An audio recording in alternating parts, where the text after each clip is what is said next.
channel. In today's video, we are going to learn how to get Telegram QR code.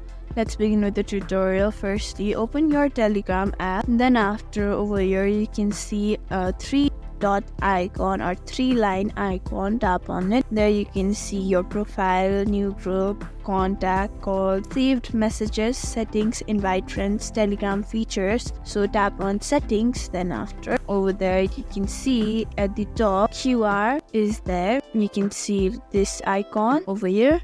Tap on it near the magnifying glass on your top right corner, and there you can see home, and likewise choose any color. You can always be creative with all the colors you want your QR to be in. So after that, you can see a share QR code. Tap on it and share it to your friend and family, and you can always send it to anyone you want. Thank you for watching this video. Make sure you like, share and subscribe to our YouTube channel.